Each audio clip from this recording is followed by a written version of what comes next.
You ever feel like the childlike wonder of opening packs full of random cards and sticking your favorites into a deck has been sucked out of the game? Decks today are all about optimizing hand trap ratios and playing the most optimal strategies possible, but where's the fun in that? In this series, we're trying to get to the highest rank in Yu-Gi-Oh! Master Duel, Master 1, by only opening Master Packs after every single win. But since we have already reached Diamond, we have entered Master Mode. Now we take 2 Master Packs after every single win. Credit to Cimo and Hausman for inventing. Playing Master Duel Masochist makes me feel like I'm playing a totally new game. But do you know what else can make you feel like you're playing a totally new game? Are you ready to take your Yu-Gi-Oh! Master Duel Play experience to a new level? The Untapped GG Companion is here for you. Use the deck tracker to know exactly what cards you have in your deck, and to go over any cards you aren't familiar with yet by hovering over them. It instantly updates when you draw a card, and automatically hides if you check your extra deck or graveyard. This is the perfect tool to help you master a new deck. The Untapped GG Companion also lets you import decks directly into the game in seconds. Copy any YDK or YDKE deck string, create a new deck in-game, click the Start Auto Import button, and let us take the wheel. Once the duel is over, check your win rate on your personal stats page. Brag among your friends and share your decks so they can import them into the game too. Start your path to master today by downloading the Untapped GG Companion at ygom.untapped.gg. Alright guys, what's up? We are back with another episode. I have to make a few different changes here. There's a few things that we pulled last episode that were quite good for a variety of decks, so we have to upgrade the Tenyi Synchro deck. This is another deck that we need to change. We tried out this Parallel Exceed engine. This isn't bad, but the problem with it is if you don't open the Tenyis, this engine kind of sucks ass. So it's just not great in those situations. So I might need to cut some stuff for this one, but I don't know why I'm searching, because number one, I pulled another copy of this. So this is actually fantastic. That rounds out the playset. We have a full playset of this. Parallel Exceed, like I said, it was a little lackluster. We'd have hands that were like absolutely phenomenal, and then we'd also have hands that are completely garbage. So this deck is probably going to need to be shifted around a little bit, so we'll save that. All right, the next deck that we really need to work on is this one. We actually pulled another copy of this, not a third, just a second copy. So we now have 2 of this, 3 of this, and 2 of this. That's actually phenomenal. This deck is at a really, really, really good situation. We definitely need to morph some things in and out. Do we have 2 copies of this now? We do, and this is a free special summon too. So we have 2 special summons of Spellcaster, some other stuff, but we have a lot of Spellcasters and stuff like that in this deck. This deck is actually quite good. I need to kind of figure out this. Do I have 2 of this? I also have 2 Roachkas, and this is actually I'm already playing 2. But yeah, that's also pretty good. Like this deck again is another one that's like kind of decent. I need to figure out what to play exactly. I think Trimagistus was the one that we needed to cut, because that one was a little bit underwhelming, and then some of this other stuff we need to cut. So I'll save this deck. This is another deck that is definitely pretty good. This is another one that we definitely have to take a deeper look at, probably look at some of the deck building on this one. Alright, these are all of our decks all together. These are the decks that we have. We have the Spellcaster deck, Tenyi Synchro, the Going Second Trap. We have the Pendulum Pile. That deck is like kind of coming together too. I'll show you guys again. I played it a couple of times now. It's like kind of coming together. Our goal here is mostly just to end on these Floodgate monsters. But in reality, I think our Floodgate Turbo deck actually is better at doing this. It actually is. And now we have 2 barrier statues, Fossil Dyna, 2 pigeons, and then basically 3 copies of the pigeon once again. This deck is another one that's like actually getting to be really, really, really strong. So this is another one that we have to like kind of take a look at. Diamond 2, still on paper, our strongest deck. To this day, it's still our strongest deck. We've got Constellar. This is another deck that we kind of have. It is another version of our rank 4 deck. I don't know if it would be considered to be stronger or weaker, but it's another one. Lunalite. Cosmo Psychic's not really all that great, and then we have Marin Cest. That's pretty much all our water. Some of these are older versions. We still have this deck, which we haven't touched in a really long time. This is like a Link 2 deck, which we have pulled a lot better cards since we started playing this. We've pulled a lot better cards. We just pulled a lot of these random cards. Like we pulled a second copy of this, for example. We can just buff that up. We have 3 Pixies now. So we probably play 3. It's a free special summon. Carrot, we now have 3 carrots, so we can definitely look at that. Related cards, we're already playing this in the deck, right? Nope, we weren't. But now and we have really, really good Link 2s now, slash rank 2s. So those have definitely gotten better. Yeah, some of the other things we've pulled here, the sprite stuff. So this is another deck that we could definitely take a look at. This is a generic Link spam deck. We could probably work on. That's made by Squid Token. We haven't touched that one in a while, but I think today, we'll give the Diamond 2 deck another try, because that deck, again, it's like one of these decks, it doesn't perform badly as long as we don't specifically open Eternal Galaxy every single duel. It actually does perform fairly well, especially when we win the coin flip. Alright, so we just won the coin flip, and the hand's pretty good. I actually said I was going to cut this card, funny enough, and I did not cut it, but I said I was going to cut it. We'll go with Zorora with this one. We have Gozen, Angel Statue. I think we go, if we can, Light Route. They might have Max C right now. We'll check. We'll see. I guess they could have Max C. Yep.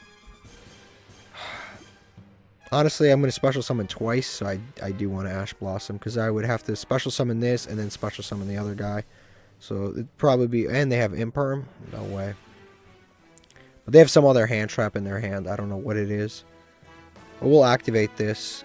If they do have Ash, yeah, we'll see. We'll see what they have. We'll go with this, and then we'll try to search.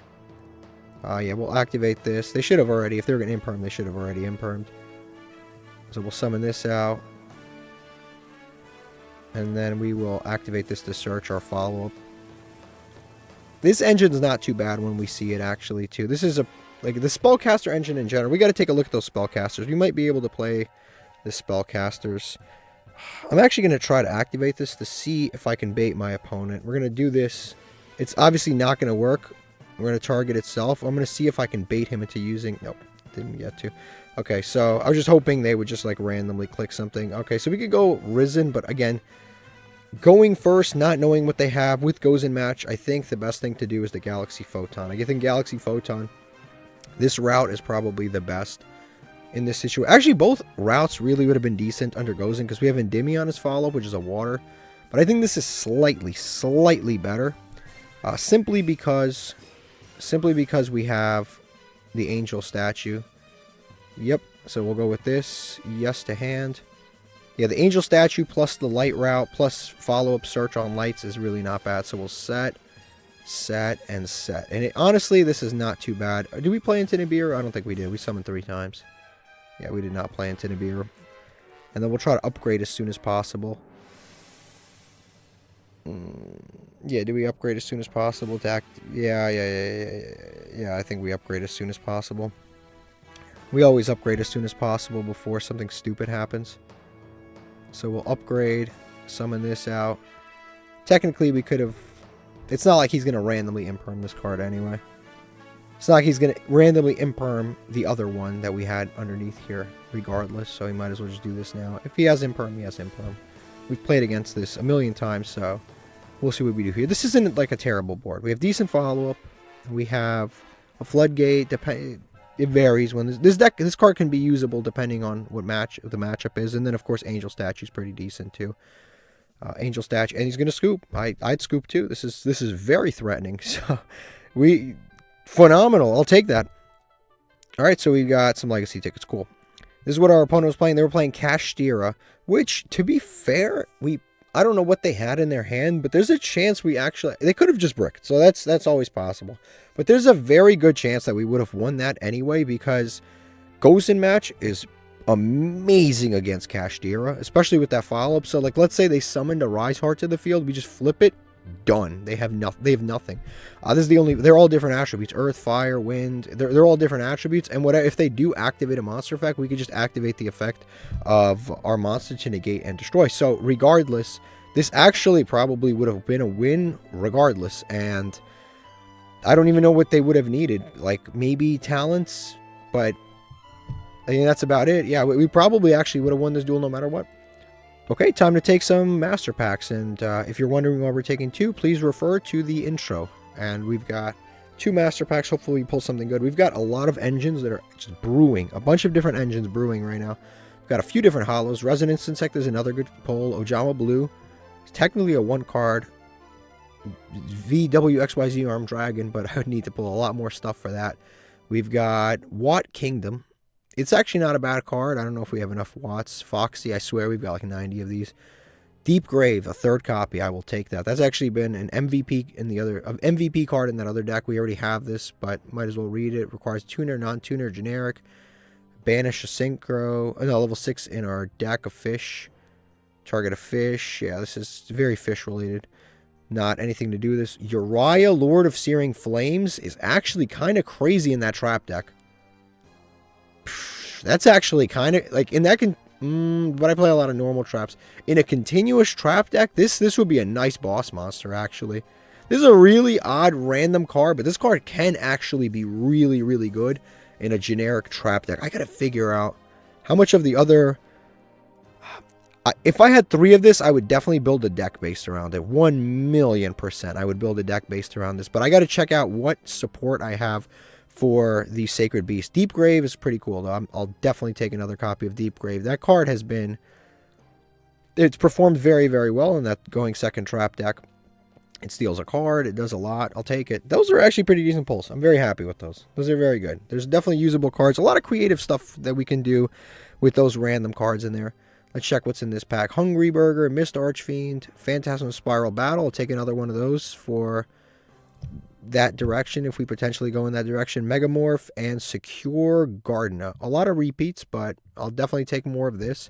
Even this could be kind of goofy in certain situations if we're down on life points. Actually, in our going second trap deck, we do go down on life points a lot, but at the same time, I mean, it would be kind of cool to like equip this to like a Bestial and make like 5,000 attack, but at the same time, in a lot of situations, I think that Moon Mirror Shield would just be objectively a better card than... Okay, I don't know if we can make Uriah work in a going second trap deck. I think it would be cool. This is my favorite Sacred Beast out of all of them by far, and it gets no shine whatsoever in the actual Sacred Beast deck, and the Sacred Beast deck doesn't get any shine because of it getting hit because of Yubel. So, I would love to play this, but I actually don't think that we play enough continuous traps in this particular version of the deck.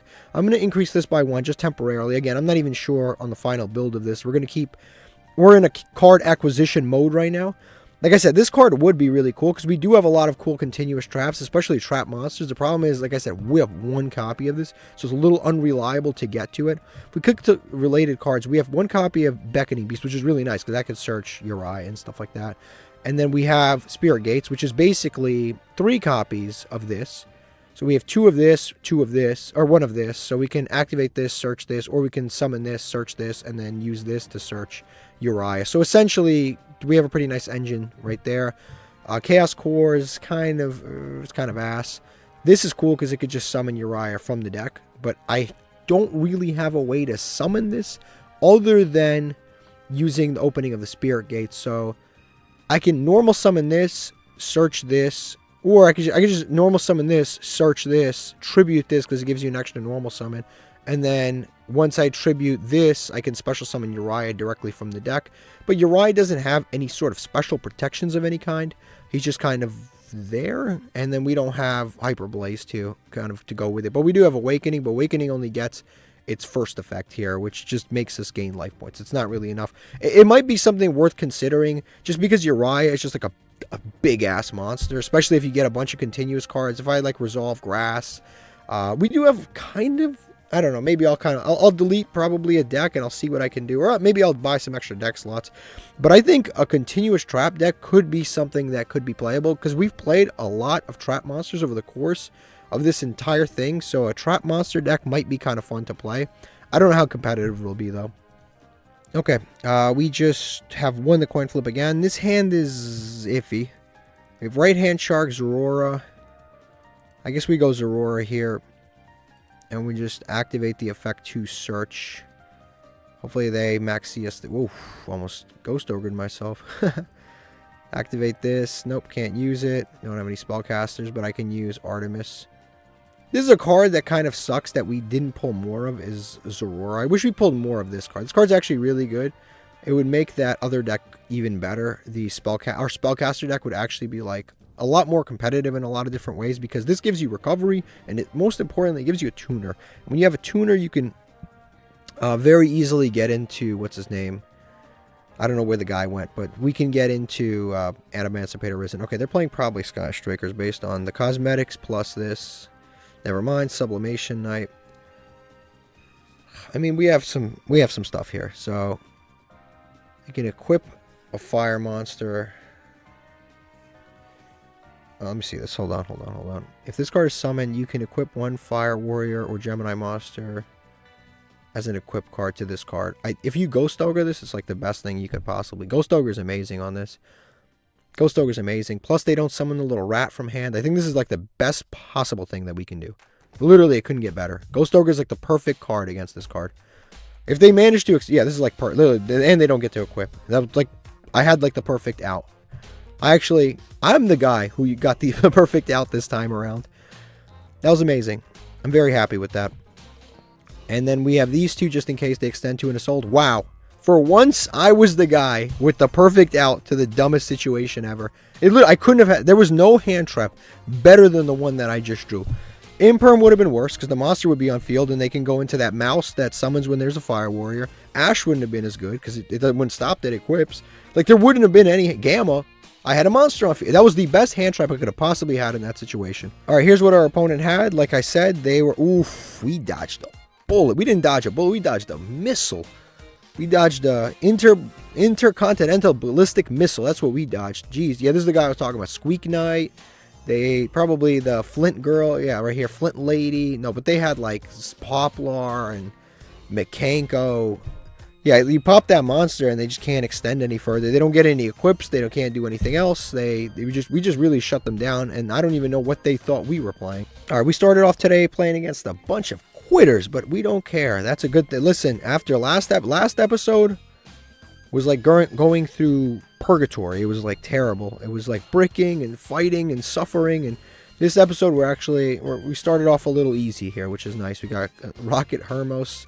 Is this good? This card can attack all monsters your opponent controls once each. Your 1500 attack, Littlefoot. It doesn't help. Praying Mantis. This should be a UR.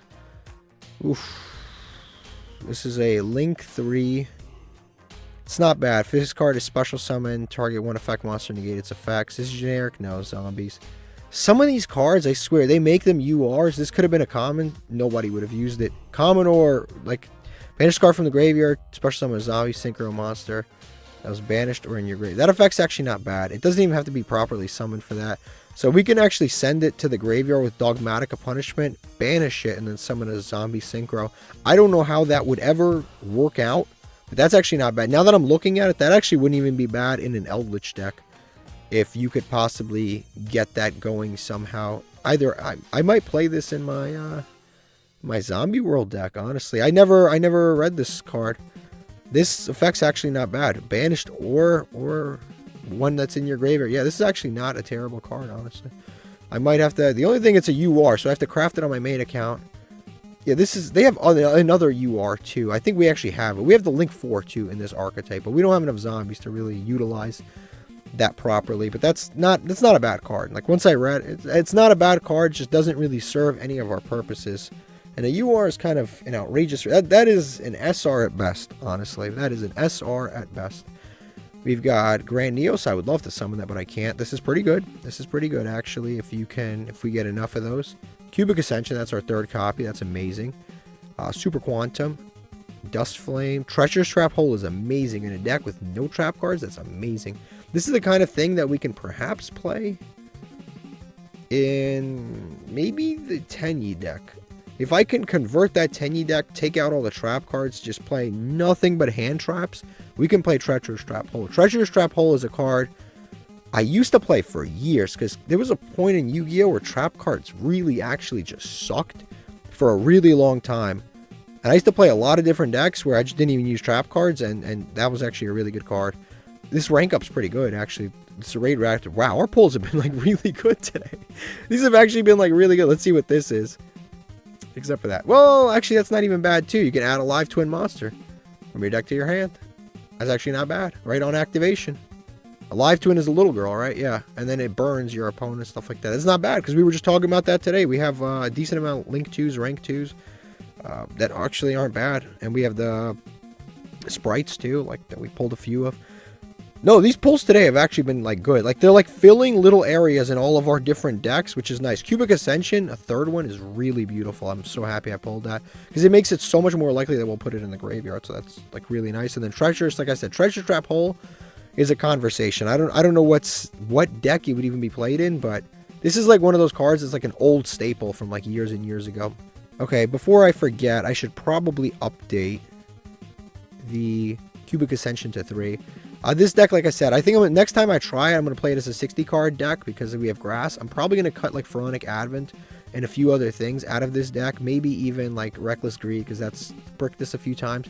But I'm going to redo this deck next time I play it. And I'm very excited to see what this deck does. I'm just going to keep adding things for now. But eventually it's going to be... Even like something like this could be good in this deck. Because a lot of the times we just end on like Paleozoics. And this is just a free pop if you have normal monsters.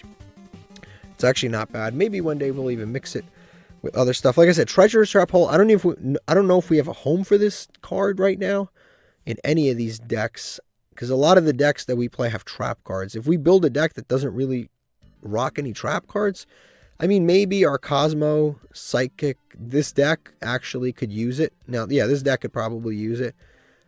Even this deck I could probably update because we got another one. When we played this deck, last time we played it, it just was not good enough. It's a going second deck. It's not like... This deck was just not good enough. It's very hard to go second in Master Duel.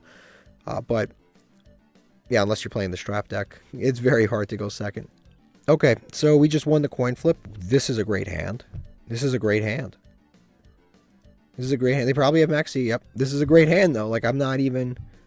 This is a phenomenal hand. And I honestly kind of have to play into the Maxi. I have to. I have no choice. I don't know why they just... Sometimes people just shotgun Maxi. I have no idea why. We'll activate the Dimension Fissure. Not that we can get Max Seed anywhere, but we'll summon this out. We will search. They might have an Ash, which is fine if they have an Ash because we do have interruptions. So if they have Ash, they have Ash. Nothing I can really do. We'll search this out. Like I said, we have to give them interruption. There's nothing that I can do. I mean, I can just pass here. Actually, why do I have to give them interruption? Oh, no. The reason I have to kind of gamble that they won't draw Harpy's Feather Duster here. Because I don't know that this card is going to beat them. It's very likely that this card is going to beat them. But I don't know that it's going to beat them. So I could just set 3 and pass here. And otherwise I give them 2 draws. Yeah, I just set pass. I just set 3 and pass. I'm not gonna do this. I'm not playing this game. I'm just gonna... Is it worth giving them 2 extra draw? 2 extra... We'll make them go +2. But we'll get a monster negate that also recovers cards. Is that worth it? You know what? No, I'm just going to pass. I'm going to pass because I get them deeper into their deck. And because there's been a lot of pauses here, they probably have a hand trap, which is probably... They either have an Ash or an Imperm. So I could summon twice just to get Impermed. I give them 2 cards, and then I end up losing. So let's not play into that. Plus, we give them a higher likelihood of drawing Lightning Storm / the other stuff. They're playing Tistina. This is going to be interesting because I have not actually played against this deck, so I have no idea how it actually operates. I watched one video about Testina one time. I'm definitely going to Fiendish Chain here. I've watched one Testina video. I don't know how this is going to work. I've watched one video. I literally don't know what the hell this deck does. I just know it has like a level 9 monster that summons out of the extra. I have no idea how this works. I'm going to have to read this stuff. But not this card because I negated it. Actually, if this... I know that this deck is like all over the place. That's all I remember from watching that video. I watched one video. I saw that it was all over the place. And that's about it. That's all I know about this entire deck. I don't know how it operates. I don't know anything else about it. I just know that every effect is all over the place. Now, the only thing is we kind of let them set up with this back row here. So we might, in this case, it might be more intelligent. Rather than going into the Photon, it might be more intelligent to go into the Time Thief. Because Time Thief has the ability to dodge stuff, and Photon does not. Like I said, let's actually go to this, go to related cards, and see what interruptions these things do. Banish 1 card your opponent controls. Graveyard. That doesn't do anything. Aqua Monster, level 10. You can summon a token. Okay, during your opponent's turn, destroy this card. Doesn't matter. Target on face down monster your opponent controls. Take control of that target. Doesn't matter. Okay, so on second thought, I'm not going to divert from the regular plan. I'm just going to go with this. I'm just going to go with this right now. I'm going to go with the Photon Galaxy play line. We'll see. We'll see what we can do here. I don't know what our opponent's going to be able to do. But I'm pretty comfortable with the interruptions that we have on board. If they have imperm or something, they have it. Like, I can't live a life of fear. Especially when I don't know what the hell our opponent's playing in the first place. So I can't live a life of fear. So we'll detach to search for a free card. They're going to imperm us. That's fine. That's fine. They're going to imperm us. That's not the end of the world. We'll get impermed. I don't have to lost win my own monster. Well, we'll get imperm, but we can try again next turn if we need to. Oh, and they imperm this column, which I don't know how much that'll come up, but they imperm that column. Let me see, how much does that? Okay, this is actually recursion for them. So if I destroy this now, it won't get banished. It'll get sent to graveyard, and then they can recur it. I think it's fine. I think it's fine. I think we just destroy it, do some damage, it's fine. Because then we get this Fiendish Chain off the damn board.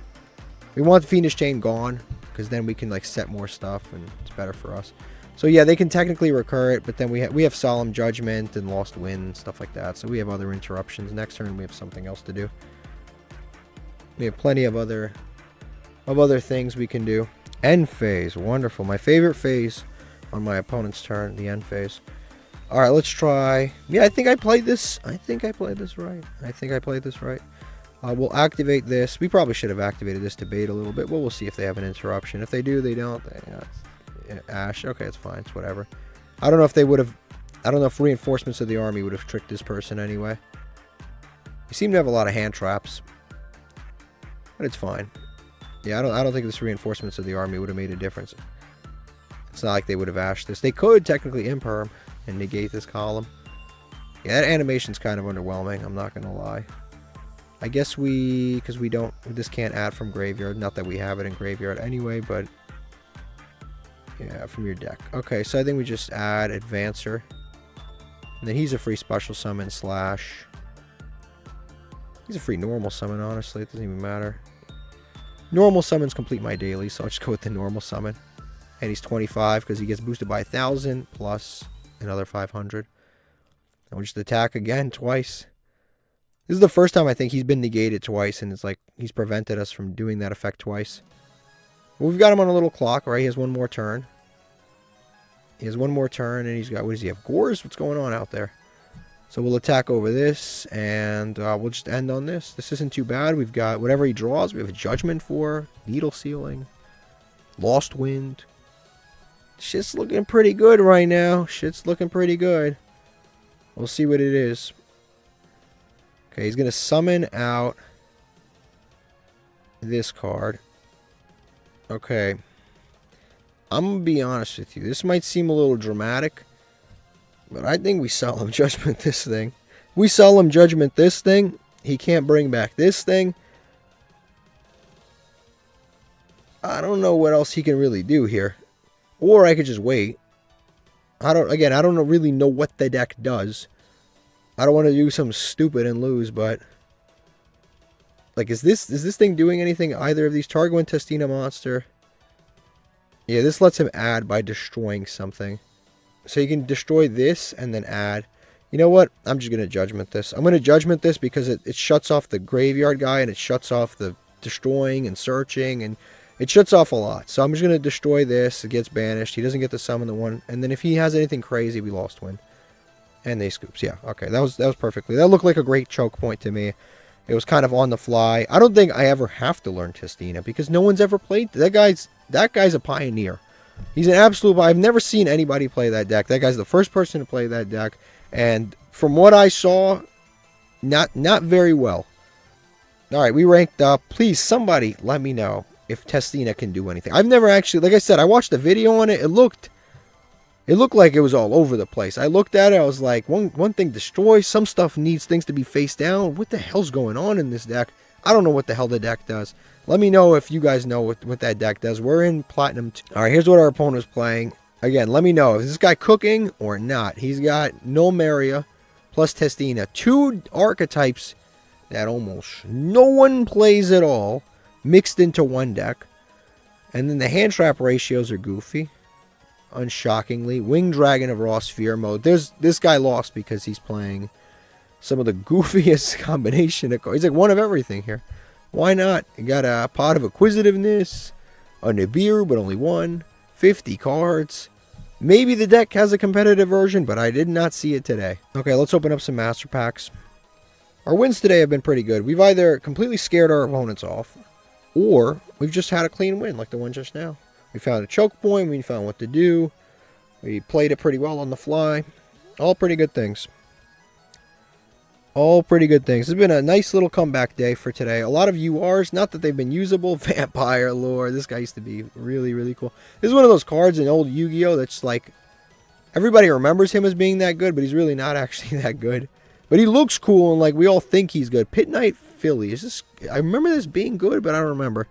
And we have Pit Knight early, which we've intermittently used. Okay, this card's not bad. It can definitely help end games. And it summons itself the next standby. This is not bad. It actually is not. It's like one of those cards that you look at, it's like, oh, it's not terrible. It's not great either. It's just not terrible. Terror King Archfiend, Magician's Rod. This should be a UR.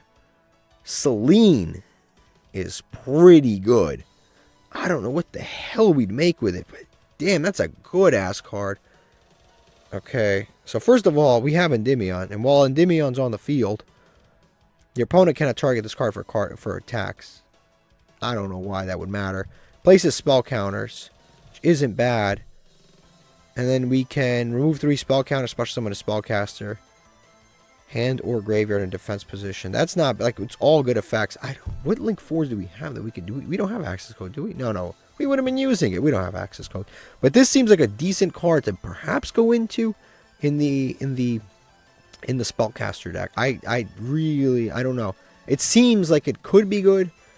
Like, what the hell are we gonna? Another UR. These obscure URs today. You got a zombie card, a spellcaster card, these obscure ass cards. Sylvan, Flame Administrators, decent. All link monsters you control gain 800. Not bad, right? Not bad. Actually, can help you end games. 800 on all link monsters, including itself. It comes out, it's 2,000. And then on top of that, all of the other ones gain 800. It's pretty good. Another Phantom Knight card, but it's level 3. This one, if I remember correctly, isn't one of the better ones. We've got Parsec is a free normal summon of it's a level 8 if you control level 8. I don't know if we can really do anything with that. Predaprime Fusion, not enough Predaplants. Let's see what this is. Dual Avatar. You talk about useless ultra rares. This is like the Kobe Bryant of useless ultra rares. Like there's no way we're using this. The dual avatar feat and then dual avatar monsters. This deck is unnecessarily high rarity. I gotta go check what we have. I think we actually have some of these weird. I think we might have this guy. I don't even remember, but I think we might have it. But like, there's like, this is another archetype. Like, I've never seen anybody use. Legitimately, I've never ever seen anybody use this deck. I don't know what it does. I couldn't tell you one thing this deck does because I've never seen anybody use it. I've never run into it by accident. It's like one of the. What's frustrating sometimes is you'll play on Master Duel and you will run into these decks, but then you like ash the first thing and they just scoop and you never find out what the deck does. All right, so let's sift through the sand here. So we're gonna go to this empowered guy, related cards. Yeah, look at this, bro. Look at this. We almost have the entire deck. So our big issue is we're missing the main deck monsters. We have Koku and Yushi. We have one of this, 0 of this, but we literally have the rest of the archetype. We have the other UR. We have the other SR. We're missing another common. We're missing this. I don't know how important it is. All right, it seems to, yeah. Discard, special summon, tokens. It seems like it's an important card. And we're missing this, like we almost have this entire archetype. I don't know how good or bad this is. Because again, it's one of those archetypes that came out. It got 2 waves of support and Konami never came back to it ever again. But we have pulled 2 of the UR boss monsters for this deck. Again, don't know how good it is. But that seems like it'd be pretty good. Again, the only issue is we don't have the fusion materials. We just have the fusion monsters, which seems like it could maybe be good. Is this really this can't possibly be the entire archetype? Is really the entire archetype really 2 main deck monsters? Is it really actually? I think it actually is 2 main deck monsters. That's insane if it is. Yeah, it is. It's 2 main deck monsters. That's absolutely outrageous on it. All right, next thing, we were going to check things for Celine. We were going to check monsters. Let me actually go to the Hogwarts deck. I think this, if any deck this is going to work in, it's this deck. Because this deck is largely spellcasters. I think it would actually work in this deck. So we'll throw this in here. And I can't technically click on related cards. I think we just use the buffer layers here to figure out. I'm going to click link. And just click link. Yeah. We'll click link and we'll go highest rarity to lowest rarity.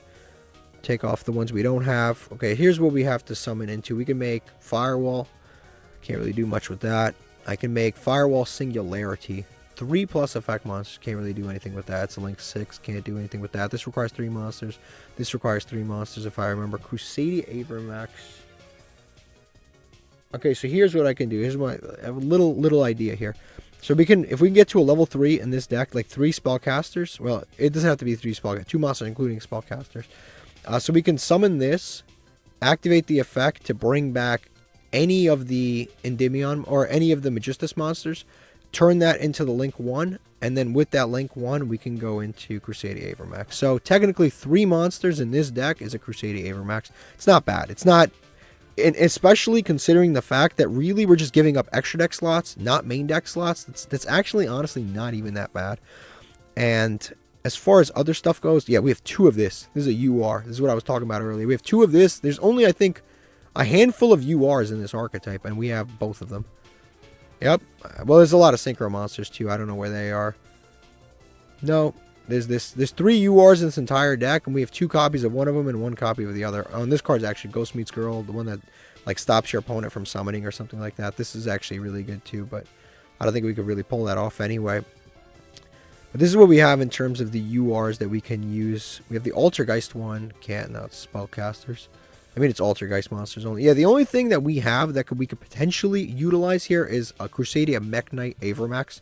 Like an out-of-the-blue Crusadia Mech Knight Avermax. Probably the best thing that I'm even seeing in this situation right now. It's probably the best. But I don't know if it's actually worth it in our scenario. Okay, we've begun this episode on an absolute hot start today.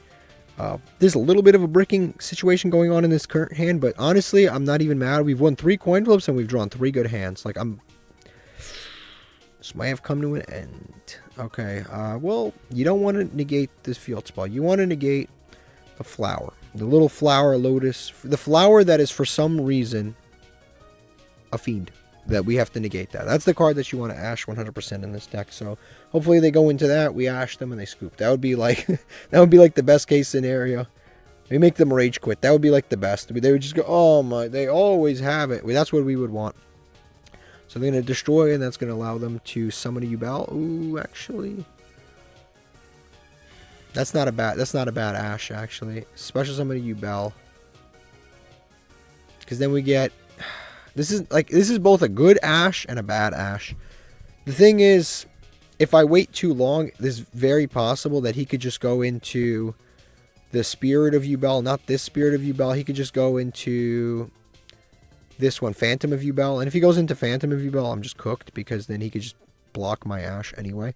So this probably is the smartest play I could possibly make.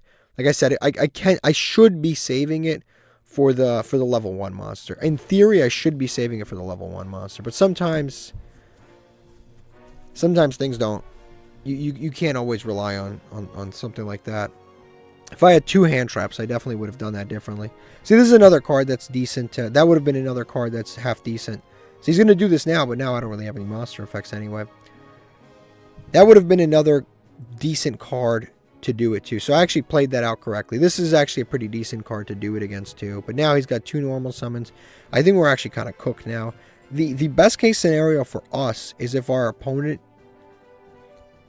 overextends this in a very weird fashion. Our best case scenario is if our opponent plays this out where they go more towards the more competitive route. That would be our best situation, because if he goes towards like the Unchained / Fiendsmith stuff, that would probably be better for us than if he just simply activates Nightmare Pain and just passes. If he activates Nightmare Pain and passes, it's going to be actually kind of tough for us to beat him. because all of his monsters float and stuff. But if he goes into like the Unchained stuff, it could actually be okay for us. Yeah, we might actually be able to do stuff here. So he's going to add Soul of Sharvara.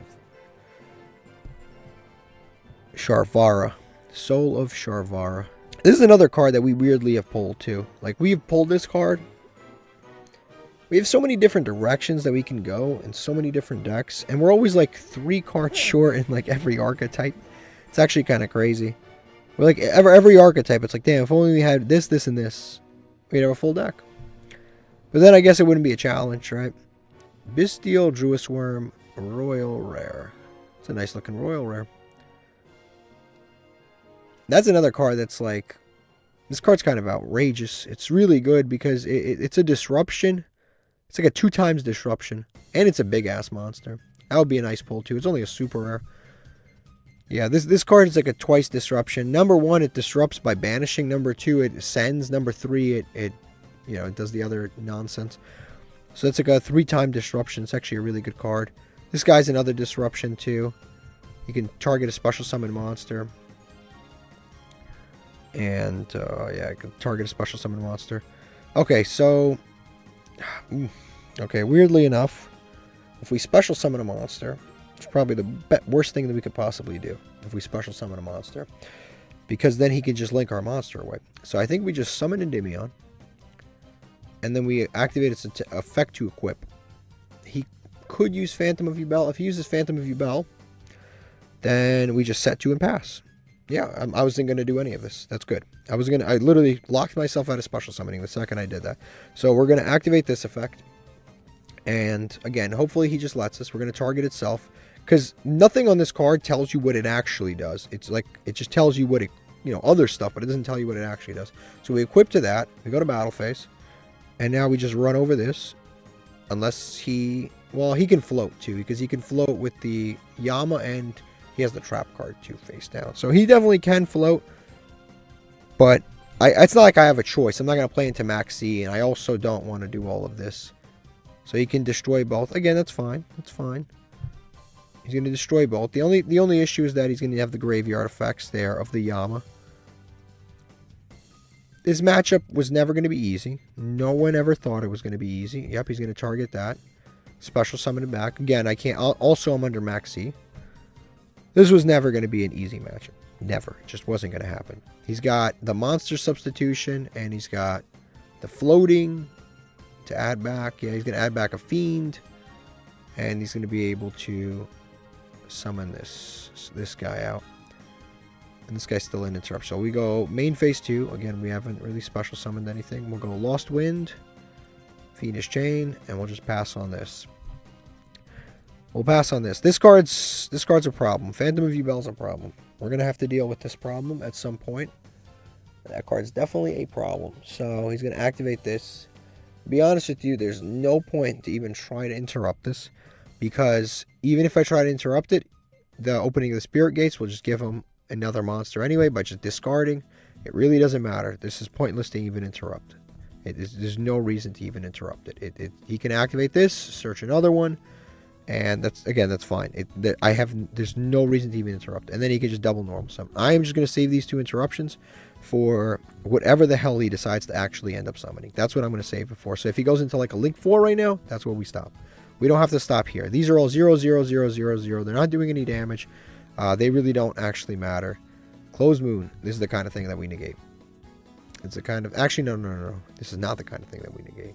We negate the Fiendsmith card that goes over this. That's the kind of card that we negate. Although it's a quick effect, right? Yeah, it's a quick effect anyway. So if I target it, he's just going to negate that. During the main phase quick effect, you contribute this. It tributes itself for cost. There's no point to negate this. So interacting with this would be just fruitless. So I'm going to activate this to special summon a Fiendsmith monster from the deck. Yep. I mean, eventually we were going to face some really, really meta stuff. So I'm going to summon that. Yep, that's fine for now. And then he can equip something from the graveyard to it. Yep, he's going to link those 2 away. That's even better, honestly. It's going to go into sequence. Sure. We can negate sequence and banish. It uses fusion summons. This will get him to Lacrima, which will get him to level 6s and stuff. I think that we probably want to... Honestly, I think if we just Fiendish Chain right now, it's probably best. Actually, no, we'll Lost Wind, because that way... We'll Lost Wind now, and then when he summons another extra deck monster, we'll get Lost Wind back for free. And we'll just save the Fiendish Chain for whatever's next. Because whatever's next is probably going to have a higher likelihood of sticking around than this. So we'll just do that. That'll get negated. This will get ready to be... This is basically primed to come back. Now he's got a 600 attack monster and a 0 attack monster. He can attack if he wants to, but it doesn't really matter. Like I said, the crazy thing is, if he just played Nightmare Pain, I would have just lost. I would have just lost. There would have been no shot for me to win. Unfortunately, I did not. We don't really have a large amount of Bestials to really do anything with this stuff. So he can get his free Engraver back. And now he can activate the effect. If he activates the effect to equip or send, I guess he could do that. Yeah, you can equip that. That's fine. He can target the send equip and then send our card. But I can just fiend. Yeah. Oh, never mind. He's going to go to battle. I actually think that... I think this is the right move. I think I have no choice here. I have to do it on this. I don't want to, but I kind of have to do it on this. I'd rather do it on this, but then he can just send to graveyard, so it's a little dangerous. Yeah, it's a little dangerous. We might have to... This floats, right? This floats. This stuff floats. Yeah, this stuff floats. That floats. There's a lot of floating going on right now. Alright, so we'll Dharma Cannon. It's not bad. It's not bad against Fiendsmith, I guess. So we'll summon this out. I think we go rank 4 no matter what. Summon a Unchained monster. I mean, okay.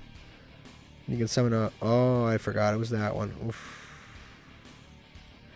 Gotta kill the whole vibe there. Damn. Didn't make me take another turn here. Yeah, I was hoping to make like a Silent Honor Arc, take this or something. No, I couldn't have done that. I was hoping to summon Baguska. Baguska to change everybody to defense. Maybe even Suship would have popped some stuff. Maybe even the Wonky Quartet, but I can't risk special summoning because the second I do, he's going to link my monster away. So, we just hit it with the Durma Cannon. I think we just hit him with the Durma Cannon, but it's fine because Durma's not bad. It outs 2 monsters, books this, and Engraver also gets booked, which is pretty cool. Although that kind of frees Engraver. What's good is we have a monster on field, so there's now a bookable monster, which is important. So if he goes into some big link 4, we just hit him with the Destruction Durma Cannon. This duel has lasted a lot longer than it should have. This guy hasn't even been playing badly. I'm sure there's some suboptimal plays that he made, but he really hasn't actually been playing all that badly. So he's going to declare an attack. I think we do this. I think we do this, because then we get rid of this, we get rid of this. This gets booked, this gets booked. I think we do this. And then next turn, we can actually play Yu-Gi-Oh! Yep, everything gets booked. Those 2 get sent to hell. The only thing is now he can use the Fiendsmith package all over again, but I really didn't have a choice here. I really did not. Yep, now he can unfortunately reuse this. Oh, I forgot it was within this turn. I booked it. He never actually changed battle positions. And then he's going to be able to equip, send a monster to graveyard. I really, like I said, I really didn't have much of a choice there. I could have waited till his end phase, technically. That's what I could have done. I could have just taken those attacks. Like, what would I have taken? I would have taken 600 and... I would have taken, what was it, 600 and 1800 and then just booked it on my turn and then saw what I got. I could have done that too.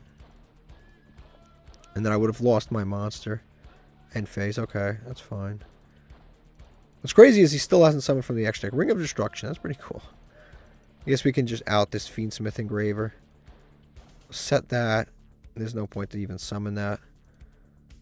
Yeah, all things considered, like, we've been hanging in here. Like, we actually have. Like, this Fiendsmith pile has not even really, like, helped him much. It's just, like, gave him a little bit more advantage and a little bit of more of a nuisance, but it's just the fact that he gets to do this every single turn that's kind of annoying. Does this protect anything? Your opponent cannot target the card with card effects. Ah, good to know. So if I was destroying anything, it would be Phantom of Yubel. Obviously, we don't want to destroy that because then it floats into something else. Actually, this card doesn't even float. Cannot be destroyed by battle. I can destroy this at any time. It doesn't float. I can't target this thing. I guess if he targets this, we're forced to use Phantom. We're forced to destroy Phantom of Yubel. So he's going to target that and that. He's destroying his own cards. Or sending his own cards, right? Okay. So he's going to send his own cards. Yeah, I don't have any monsters. By all means, out 2 cards for me. If a Yubel monster leaves the field, add a Yubel card. Okay. It is what it is. At least we finally outed that thing, even though we didn't technically out it. This duel has turned into a much longer duel than I would have liked for it to be. Technically, I should have left already, but, I mean, we're kind of seeing how our deck performs against something like this. I honestly, it's been so long, I don't even remember my starting hand. Was my starting hand even good? Did he ash it? Like, I don't even remember. I know we don't... Yeah, that's fine. Nightmare... This actually is what beats us. This is actually what's going to make me scoop. Yeah, that's fine. He's going to use Nightmare Pain. Yeah, he maxed us, right? That's why we ended our turn. I believe he maxed us. Or did he? I don't even remember. Or maybe we... Oh, we lost this coin flip. That's what it was. We lost this coin flip. And then we did get max seed, but we had the fusion and the link away our monster on our board and all that stuff. He had all that other stuff. Like I said, if he just activated Nightmare Pain, I probably would have just left. But he actually has gone this completely different route where he's gone Fiendsmith and Unchained. And it's actually made this duel longer than it needed to be. He's going to use this to special summon another Fiend from the graveyard. Honestly, I think I've also played through most of my outs to most of this stuff. He's going to summon this back. Sure thing. Because I don't have any monsters on board, it doesn't really matter. Unless he's playing Grinder Golem. Maybe he's playing Grinder Golem. If he is, then he can beat us here. Yeah, I don't really know what else I can really even go into. He's going to go, into the Varudras. Yeah, that thing. This negates... Oh, yeah, sure. Definitely going to use Lost Wind.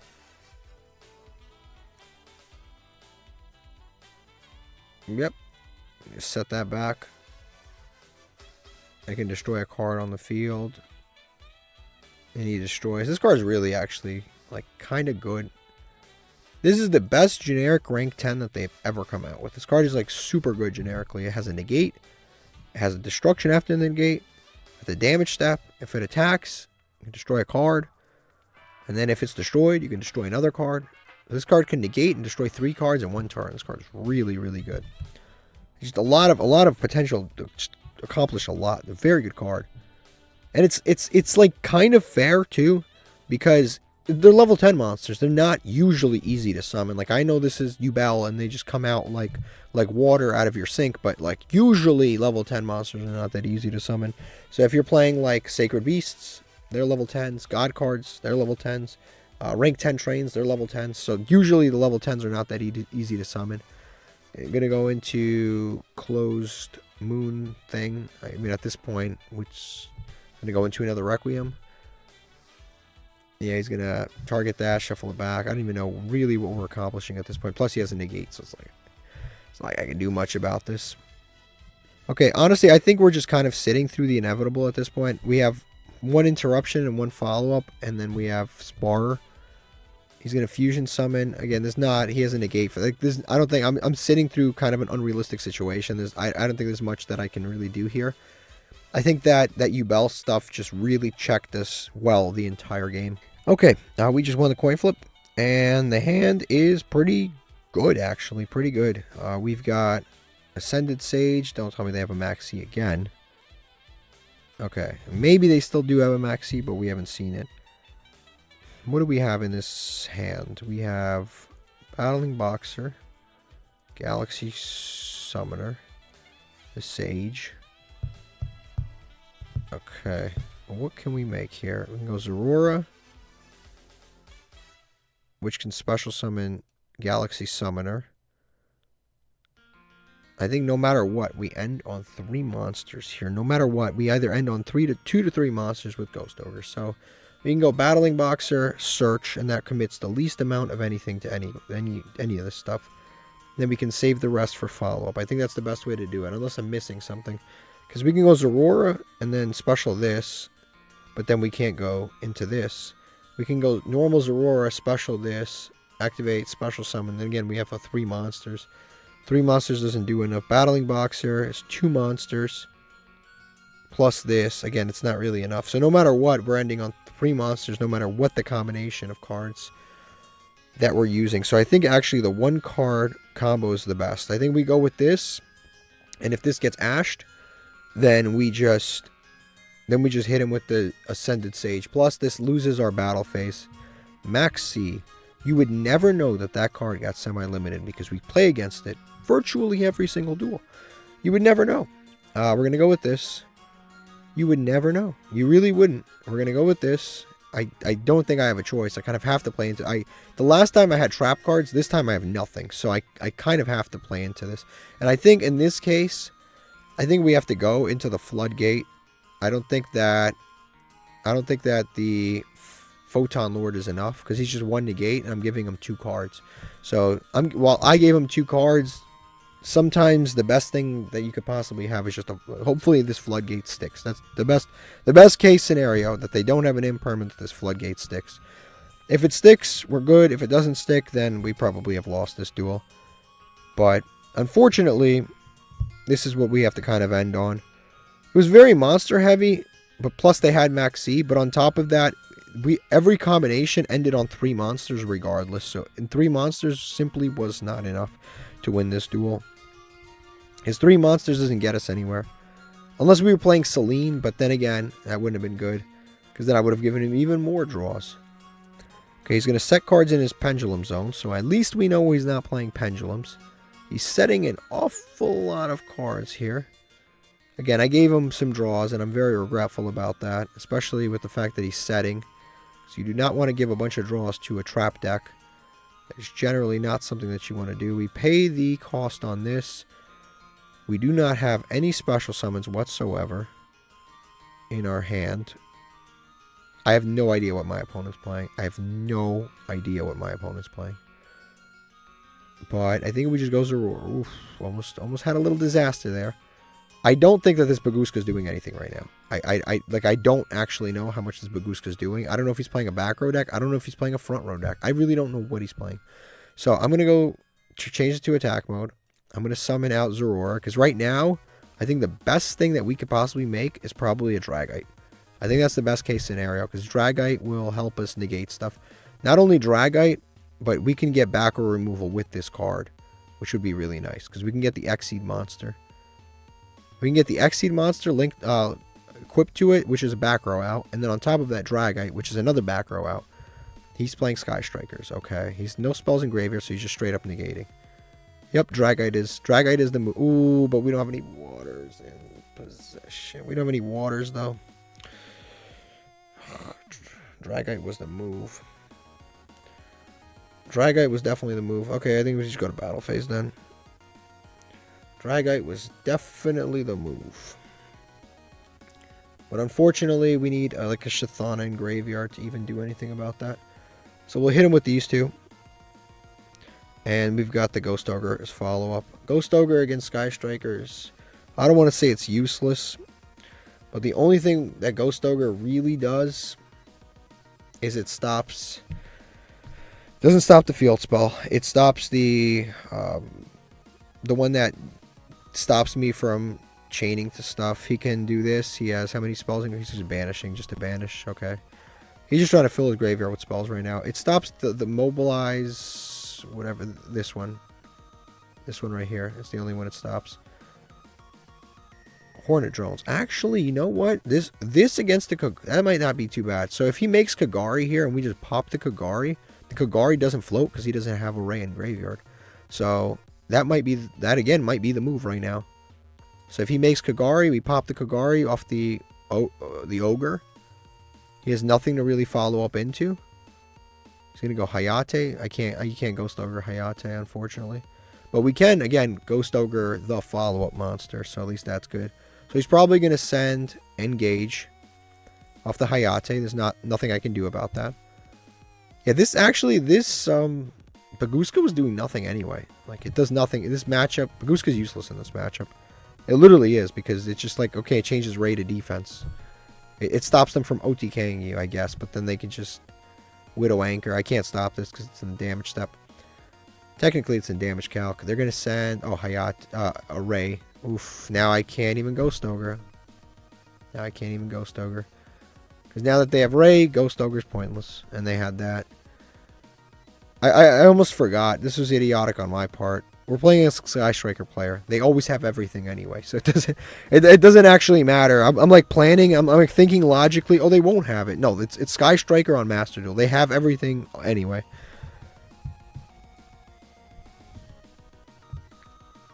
Yep, they're going to Afterburners to destroy a monster. Yeah, our Bagooska can't be targeted. Which I guess in a Sky Striker matchup could be decent. And now they can use the effect of whatever. It doesn't... Like I said, Ghost Ogre in this matchup is... There's literally one card that they can out. We almost had potential. Because if they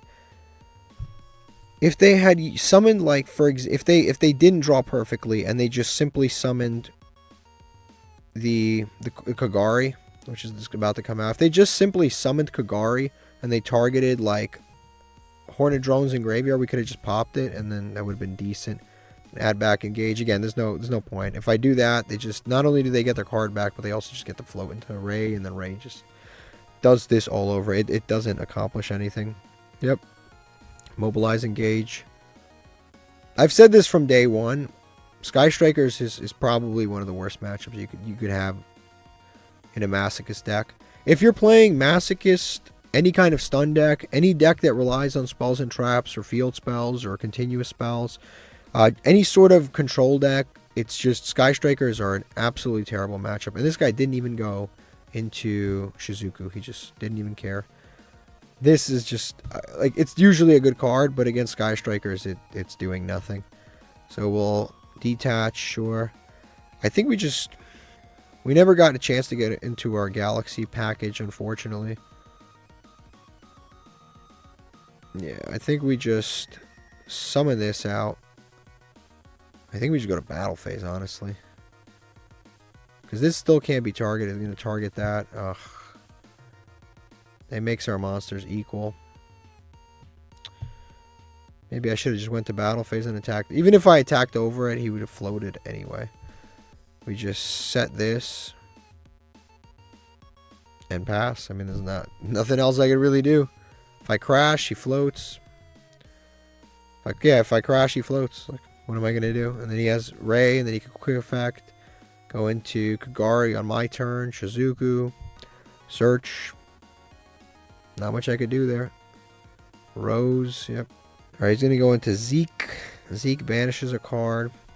But again, it targets, funny enough. Bagooska in attack mode is actually not bad. Actually, funny enough, I think we could do something here. Okay, I think we can actually do something. We're going to Ghost Ogre this. And we're going to save... Well, he's going to summon Ray, obviously. And then off the Ray, he'll probably summon the Ray. And then off of the Ray, he'll go into something else. And then we can Ring of Destruction that. I just call by. Again, I'm planning and thinking logically. But we're playing against Sky Strikers and they have everything anyway. They have everything anyway, so it doesn't really matter. I'm like, I forget. Sometimes I think logically. But when it's a Sky Striker player, you have to think illogically. Because they have the out to everything you already have anyway. So they have the Ghost Ogre for my... they have the call by for my Ghost Ogre. And... I guess we'll see here. Triple... Yeah, I think this is... I think we're gonna pack it up here. We're gonna pack it up. It's time to go home. We're gonna pack it up. That is That is the straw that is the straw that broke the camel's back. I think it's over. Okay, we just won another coin flip. This hand is, I mean, it's playable. That's what's important. It's playable. So we're gonna just set some cards and we're just gonna set some cards and pass. We didn't draw a second level 4, but our deck doesn't play a big mass of monsters, but it's still fine. We could have technically made.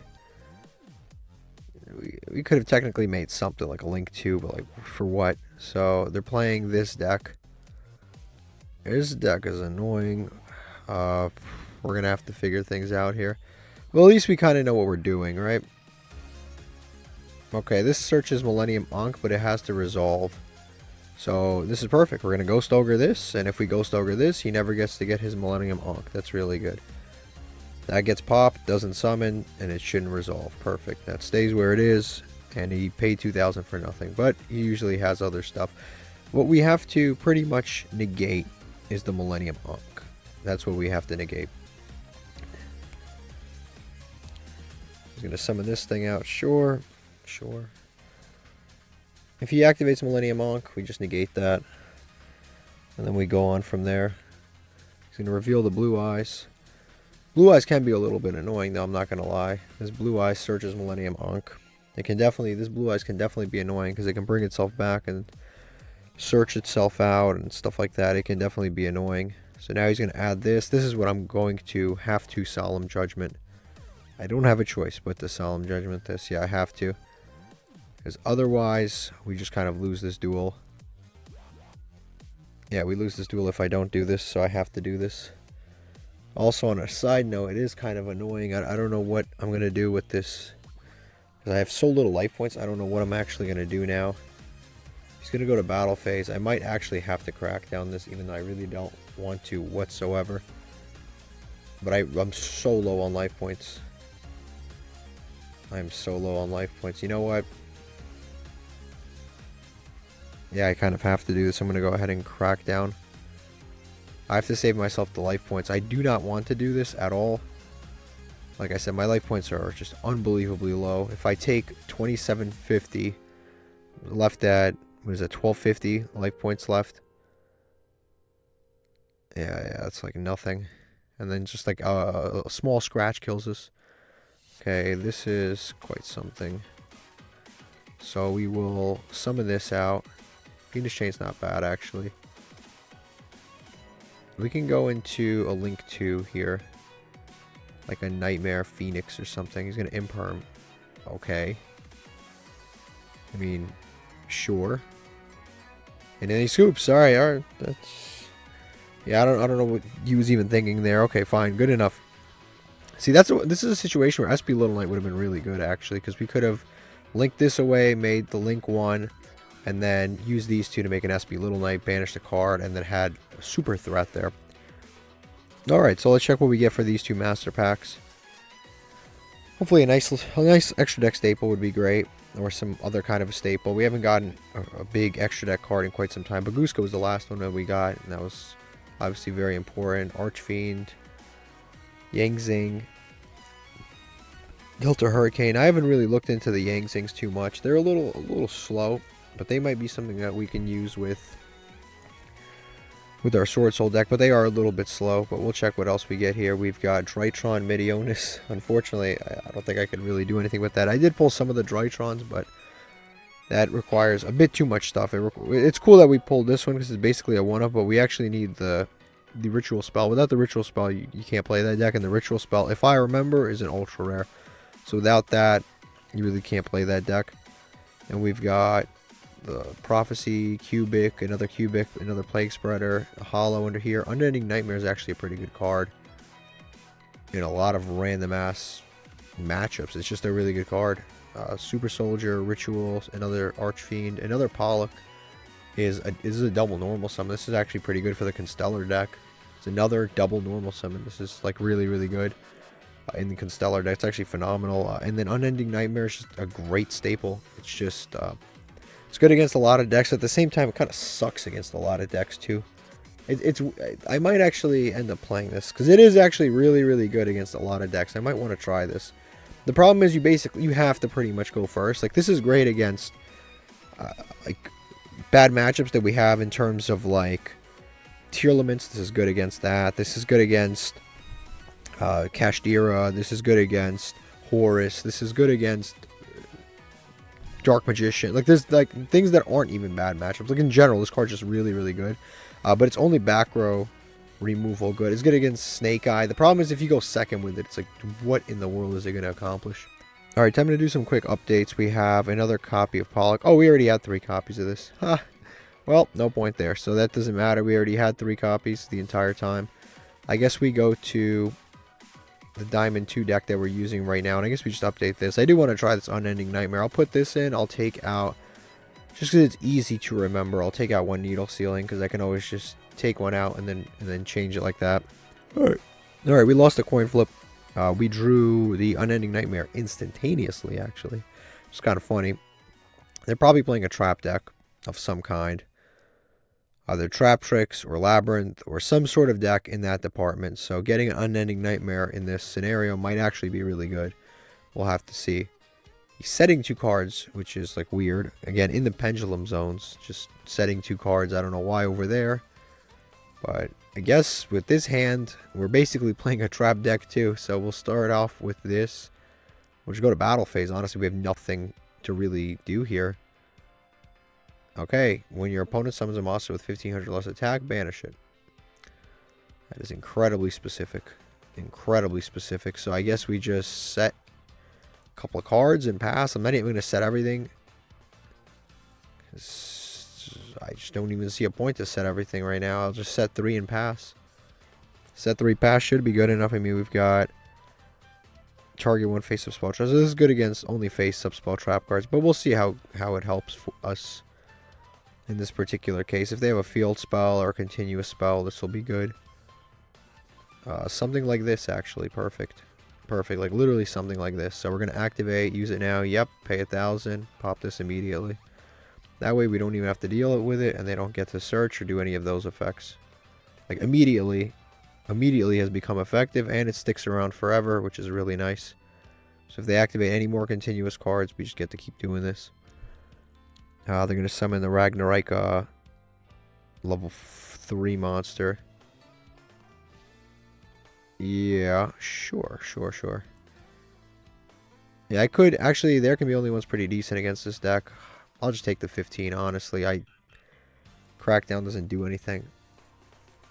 Yeah, Crackdown doesn't do anything. I mean, it blocks 1500 attack, but it's just not enough. Yep, end phase, sure. Okay, let's see now what we're doing. Shathana, okay. Shathana is honestly not enough. I mean, we can special Shathana and go into a Nightmare Phoenix. I think that's probably the best thing that we can do right now. So I think we just activate Crackdown, target this, steal it. So I guess we should have blocked the attack. We'll normal summon Shathana. And this is exactly the same amount of damage. Oh my god. Again with this card. Again with this card. And that gets banished. A specific ass card, dude. What the fuck is this? I guess we set this because we might as well. Forbidden Droplets, we can send both of these and then negate 2 monsters. Might as well do that. That is some dumb stuff right there. Banishing Trap Hole. What the hell? This specific ass card. We're somehow up in card advantage. I think it's hilarious because we just have a bunch of nonsense right now. We're trying to get to a monster. He keeps banishing them. We should have gotten somewhere already. He's going to set more stuff. Alright, he's going to go to end phase. Good enough. This guy's got a goofball deck.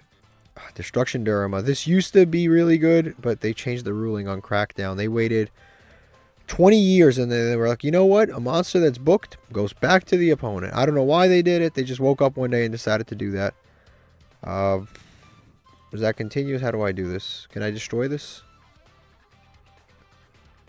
As a normal monster. So it's going to count as a normal monster. Not as a trap card, so it'd be pointless. It's not going to pop it. This is technically a plant normal monster. Is this still a trap monster? Can I pop this off of my effect? I'm not even entirely sure. Can I pop this? Can I not pop this?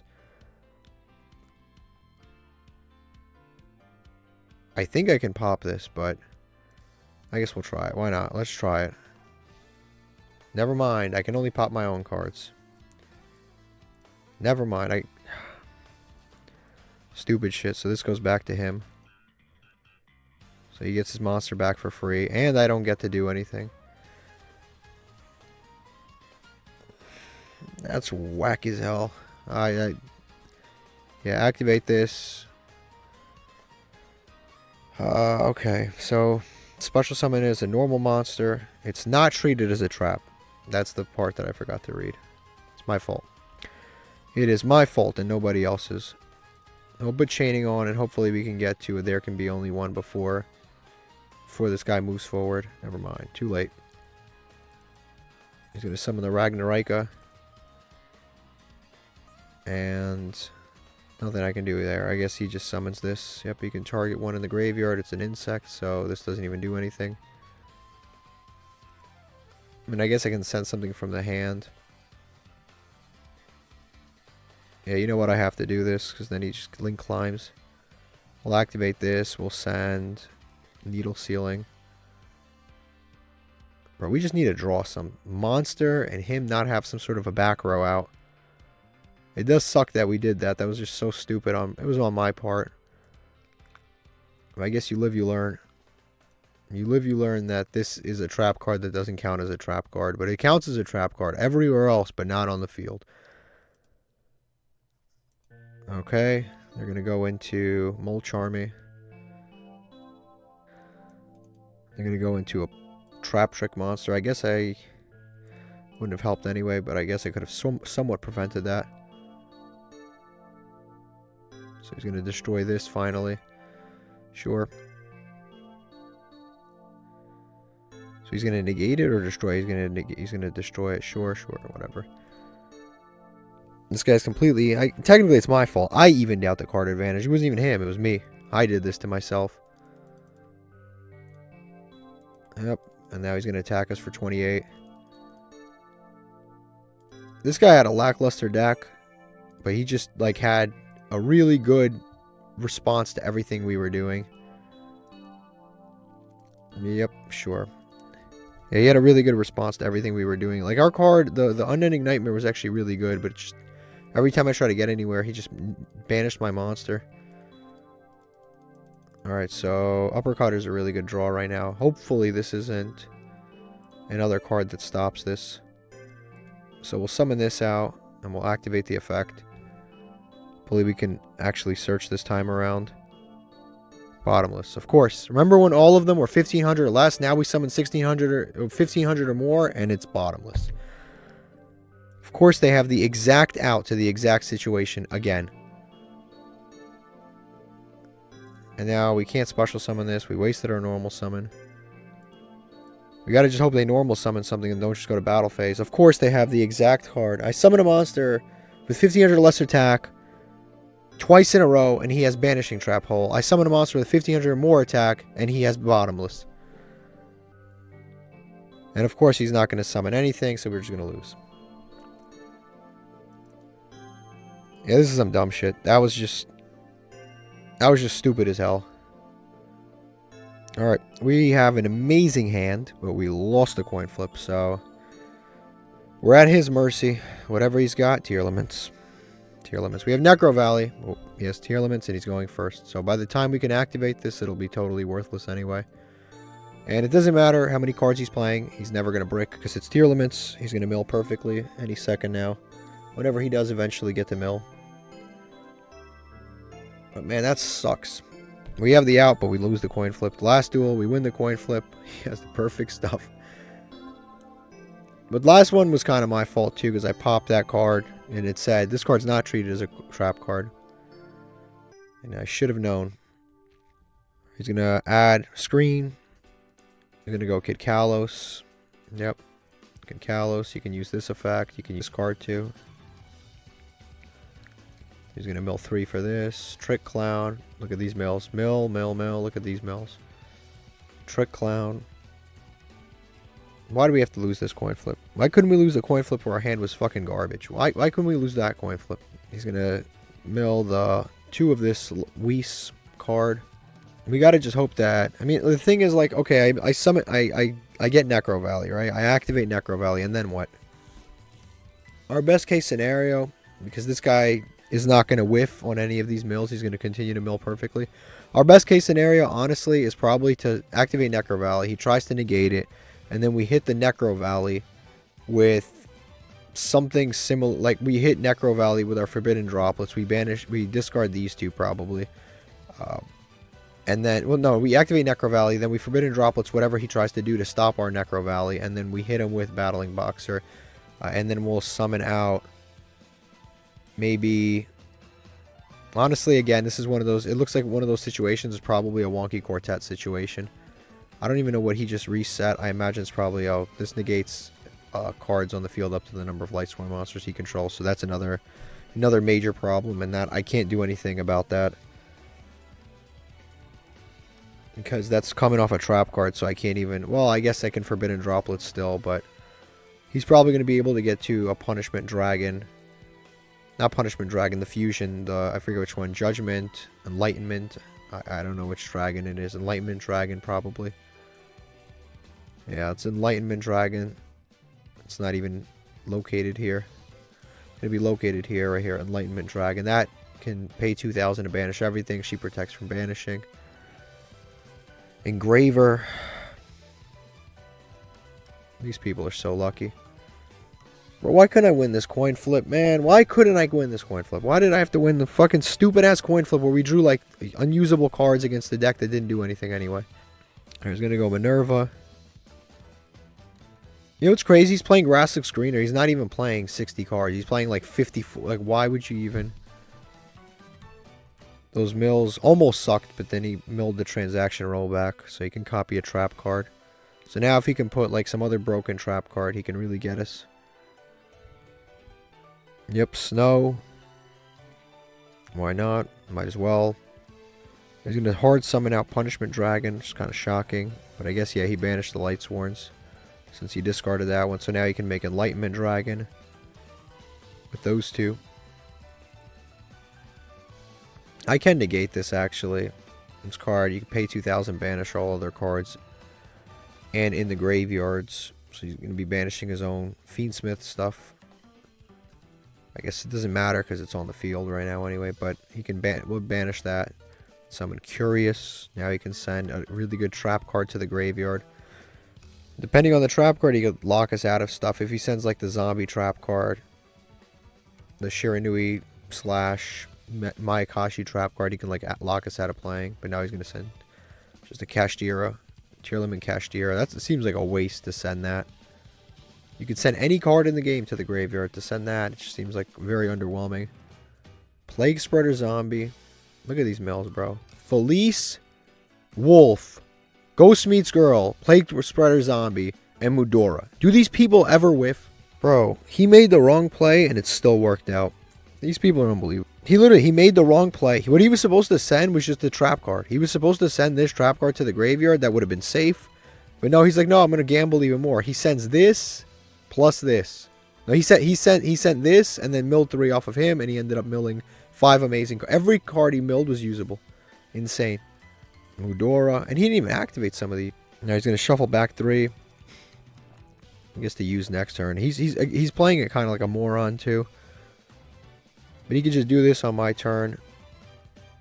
Neither player can special summon monsters from the hand, deck, or extra deck for the rest of this turn. He can just banish, transaction rollback, target this, and he can lock me out of summoning. My best bet, well, it doesn't even matter. I would say my best bet is Necro Valley as soon as possible before he realizes it, but he could just chain it. He's going to banish stuff off the field in the graveyard to summon a Snow again. Now he's going to banish my one like usable-ish monster. But I guess Necro Valley is fine. As long as we can resolve this Necro Valley, I think we're good. We'll see what else we can do, but we really want to resolve this Necro Valley. And the tier limit monster, sure. He does have Agius too, which is the trap card. That can negate up to the number of Lightsworn monsters he controls non-targeting. Okay, so this is what we've got so far. Ghost Ogre. That could come in handy, I guess. under certain circumstances. We'll activate Necro Valley, see if he has any responses. Like I said, transaction rollback would be a pretty smart one right now. Letting this resolve would be idiotic, but alright, he's going to activate this. Not much I can really do about this whatsoever. There's like nothing really that I can do about that. He made 50 stupid ass decisions. Remember, I made like one dumb decision last game. He made 50 idiotic decisions, and it's still going to work out. He could have ended on every zone filled, including both extra monster zones with all of the summons that he had. He ends on just this. So now I'm locked out of summoning. From the extra, I'm locked out of special summoning basically. So I guess we just start by doing something. I mean, I guess we can't special summon, not that we had the ability to anyway. Activate this to equip. I'm going to try to see what we can do here. We'll equip this right here. Yeah, we'll equip this. Why not? We'll equip this. We'll try to search. He already made 30 dumb decisions. We just got to hope he makes like 30 more, and then we can potentially win. But I guess we'll have to see. I will activate this effect.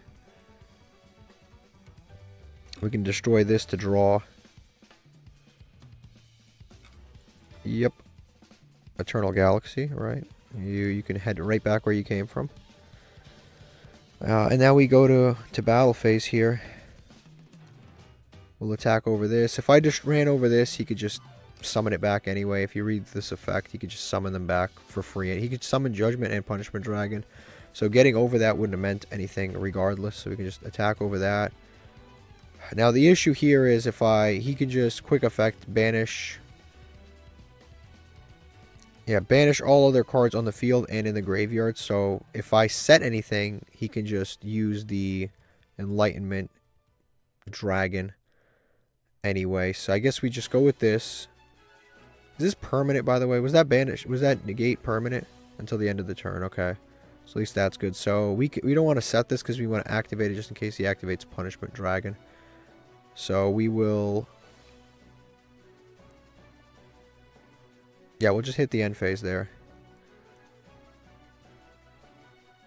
Yeah, we'll just hit the end phase, and if he tries to negate us, we have the Forbidden Droplets. Nope, he will just let it slide.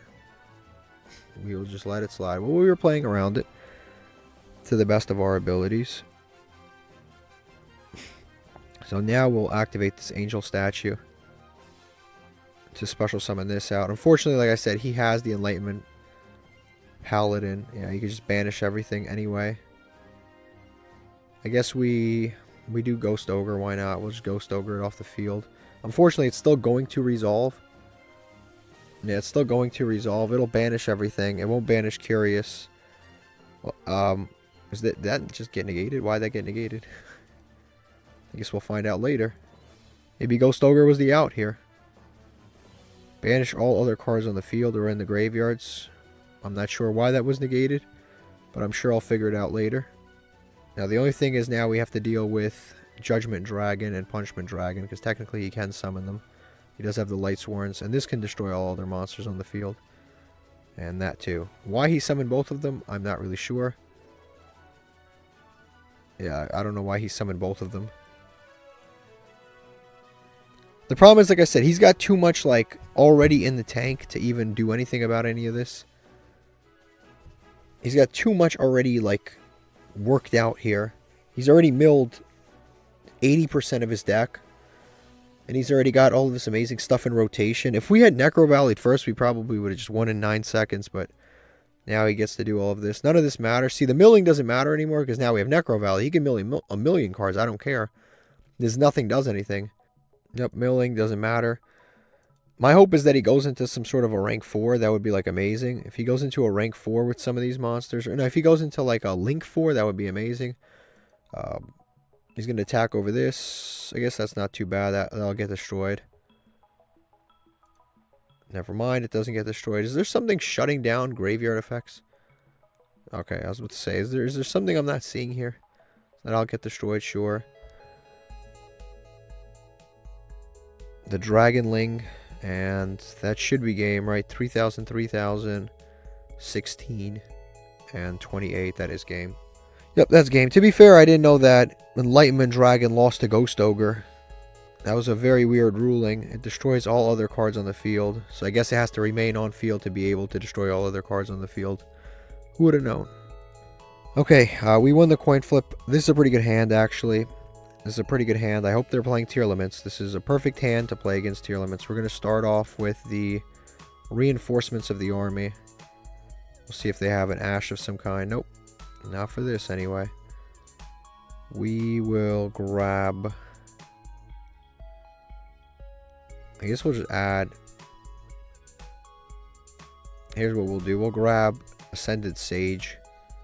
What we'll do is we'll summon Boxer. What do they have? Droll? There's no way, right? We're going to summon out the Uppercutter. Activate the effect of Uppercutter to add this guy, sure. See, if they would have ashed that, then we would have had something. Now we can special summon him out. We'll see if he has anything in response to that. He's gonna use this dude. What does that do? Let him draw one, right? Yeah, I think it's worth it. I think it's worth letting him draw. He's drawing one for the one he gave up. I think that's fine. I think we'll just go with the Galaxy Photon here. Galaxy Photon, he's going to draw a card. That's fine. It's not the end of the world, I guess. Unless you draw something really crazy, it's not the end of the world. We'll activate this, detach. And we'll search out the Eternal Galaxy. And now this is pretty decent. This is pretty decent. So now we activate Necro Valley. We set There Can Be Only One. We set the Eternal Galaxy, and we pass. And that's not honestly too bad. It's not horrific. It's actually pretty good. And we have follow-up, so that's actually not bad. And he did have kind of like something that's like Maxi, not quite Maxi. Certain ways better than Maxi. Actually, in no ways is it really better than Maxi. This card is just a nerf Maxi, but I guess sometimes yeah, it's pretty much a nerf Maxi. Hero lives. Yeah, we probably win this duel because we've got There Can Be Only One. We probably win this duel, but we're gonna wait for our opponent to summon something and then we'll activate it. But we probably have won this duel. So we're gonna summon Stratos. Yep, he's gonna activate the effect of Stratos to add a hero. Yep, we're gonna see what hero he adds. We're gonna wait for him to add something that's not something that gets over our monster, and then we just flip There Can Be Only One, and that should be good enough. Okay, he's gonna add Vion. Yep. Now we just flip over There Can Be Only One. And he's stuck on warriors. Pretty much until the end of time. And all heroes are warriors, so that's perfect. And he's gonna scoop. Wonderful. It finally worked out. We won a coin flip and we didn't draw Eternal Galaxy. Alright, let's open up some more master packs. We had some tough losses in there. One of them was my fault. I can't even say anything. The other one was questionable. Master. Okay, we've got him. Can't really use him in this type of environment, but he's a decent enough card. Reshadol Wendy. She's a decent card, actually. She's one of the better Shadol cards. She's newer, so she's got cooler effects than some of the older ones. She's a decent card. I just would need more Shadol stuff, obviously. Let's see. Master Pack. Another one. Let's see. Let's see. They're both glowing, which is cool, but just depends on what we get here. Dragoonity, Odd Eyes, Advanced Dragon. You can tribute it by summoning a level 5 or higher monster. These effects are all kind of decent. I remember reading this card before, but it's just I don't know if we can really summon it. Xian Smoke Signal, Pearly, Mutant, Galloping Gaia.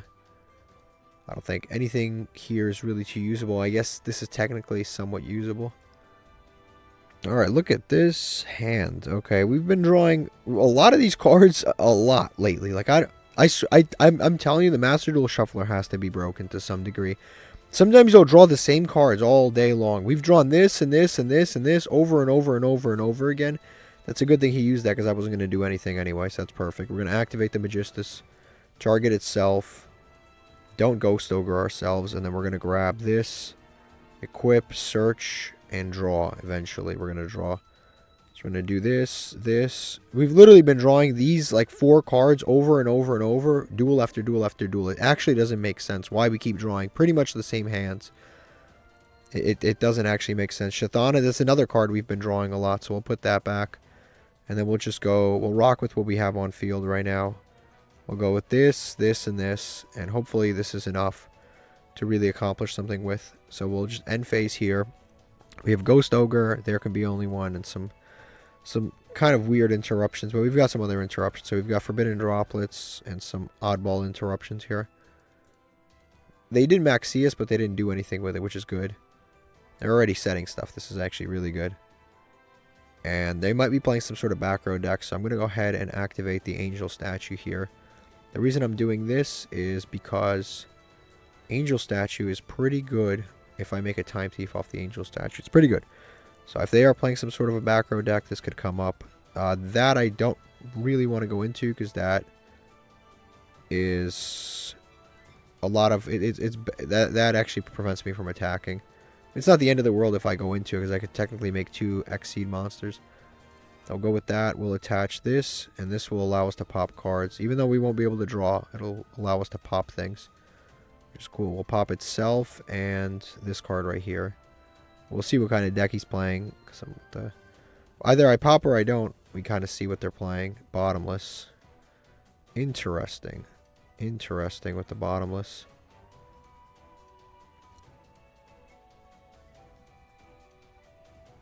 Interesting. I guess from here we can go into a Time Thief and then try to attack, and then main phase 2, whatever this stuff is, we can Zorora main phase 2 and then summon this back.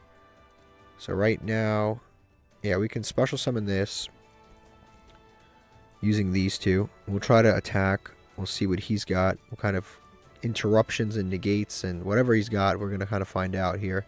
So we'll summon this out first. If he's got responses, we'll know now. Okay, he doesn't. So I guess we just go to battle phase first. We'll attack directly, see if he's got anything. He's going to Mirror Force. Perfect. This is exactly what we were playing around against. So we're activate the Time Thief. See if he's got anything in response to this.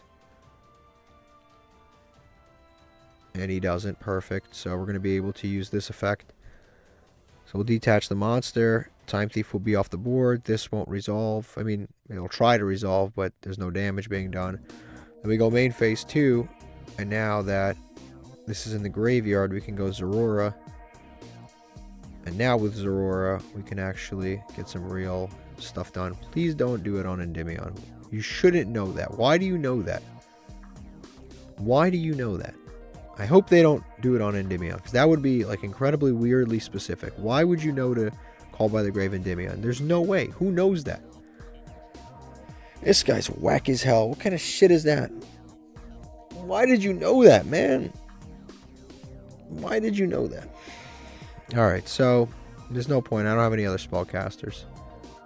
I guess we just pass. I guess at the very least we get what's his name back, which is nice. Why did he just know that? And that hurts us on so many different levels too.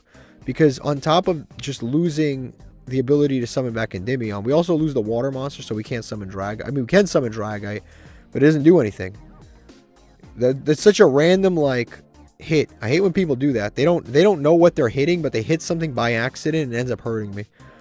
We grabbed King Sarcophagus, but he has another one, but we have Call by the Grave, so hopefully he's going to activate. Hopefully he does not discard a... Okay, Red Eye's perfect. Now we definitely activate this Ghost Ogre. Ghost Ogre is perfect right now. It destroys this. That's perfect. This gets destroyed, doesn't resolve, doesn't send, and it gets destroyed. And he just discarded a Red Eyes, which does nothing for this situation.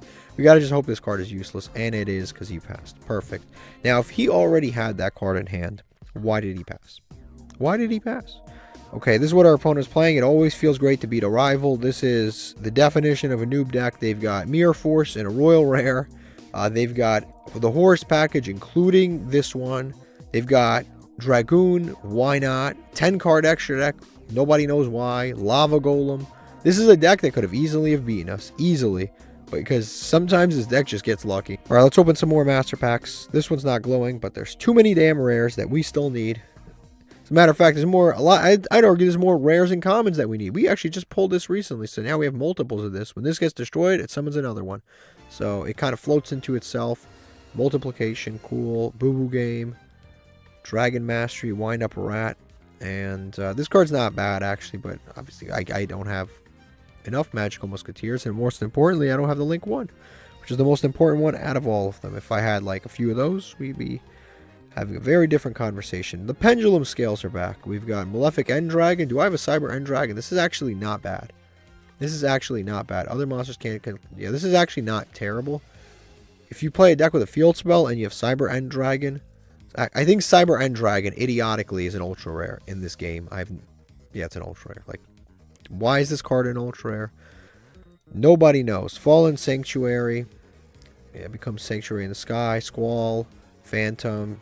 Metaphys Decoy Dragon. Let's see what the pendulum columns are. Sunvine Thrasher. We already have that. And this card is Marince's Blue Tang. We already have that. They're both the same glossy finish, too. And they're pendulum columns. This is actually a great pull. This is another copy of Marince's Blue Tang. We might have 3 copies of this now. Or 2. I'm not sure. Alright, so this is our Marince's deck. We have 2 copies of this. Great. So we have 2 copies of this. That was actually a pretty good pull. Marince's. This is a deck where we're missing a little bit. It's not bad. This is actually pretty good right now. It's not terrible. We have a nice 1-card combo that we can do every time. I think if I remember correctly, what we're missing is the payoff, which is we don't have Marble Rock, we don't have Crystal Heart, and most importantly, we don't have the Aqua Argonaut, which is very important. We don't have that card. So we don't have a way to search the field spell. We have to just kind of open it. And on top of that, we don't have like the big Towers boss monster that you summon at the end of the entire combo. But like, if you look at this, we're actually really, really close to pretty much finishing this deck. Like, we pretty much are done with it. It could help to also have a Spring Girl or 2. It would be nice. You know, I'm not saying anything. So would Aqua Angel. They'd both be nice at this point. Maybe a few more of these, but this is really what we're missing. This and maybe these 2, and they're only rares. They're only rares. The cards we need are only rares and 1 UR. Maybe one day we pull it, maybe we don't. I don't know, but we do have important stuff like Seahorse, and we have the Sea Angel, which is very important. The Blue Slug is important. We now have 2 copies of Blue Tang. We have very important the Wave, because this is the negate. We have a ton of very important cards in this archetype. So realistically, we're really just missing this and these guys, and that's about it. Okay, I almost forgot to open the legacy tickets, only because they're usually an afterthought at this point. No hollows, but we'll see if this is actually real. Oh, we got Call the Haunted. That's mad random. Is that usable? I guess that could actually, funnily enough, actually be usable. I can't believe it took this long to pull it. Yeah, this is actually probably in the continuous in the going second trap deck. It could be good actually. Just bring back a monster. Could bring back Vigilom, stuff like that. This is also a good card too, Fenrir. For the water deck, this card's actually pretty good. If you destroy an opponent's monster, you skip their draw phase. It's a cool card in GOAT format. And I think that's pretty much it out of these. Nothing else is really standing out for me here.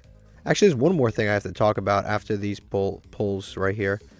We've got some more cards. Warm Worm. This is a deck out card. It's actually really expensive if you ever find this card in real life. It's not common at all. It's a video game promo. And then we've got Gemini Lancer is not good. Yeah, let me go show you that other card somebody told me about.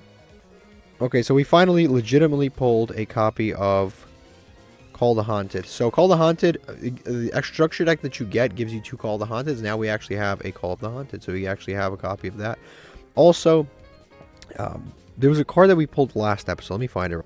Okay, so I pulled this card actually last episode. It's called Starry Dragon Cycle. Someone in the Discord actually mentioned that this card is pretty good and that I missed it, and I agree. I completely missed it. When I saw the Starry Dragon thing, I just assumed it was a part of the Starry Knight archetype. I just thought it was a part of that. I had no idea that this was its own card, but it lets you target a Fusion, Synchro, Exceed monster, Link monster, return that to the extra deck. So non-targeting, targeting, but non-destruction, non-graveyard, non-banishment removal. And then you can do something based on the monster. So it's a fusion, special summon this monster with the same attribute from your graveyard or monster from either graveyard. So that's actually pretty good too. Fusion, Synchro, Exceed, or Link, you can basically special summon potentially a free monster after putting a monster back into the extra deck.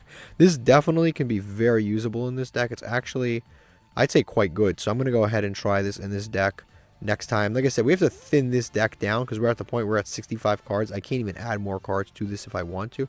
And this is, again, a deck that I want to try at 60 cards because we do have the grass looks greener. And in general, it doesn't really matter if you play more cards. It's still really, really good. So we're definitely going to be trying this at some point. La, la, la, la, la, la, la, la, la.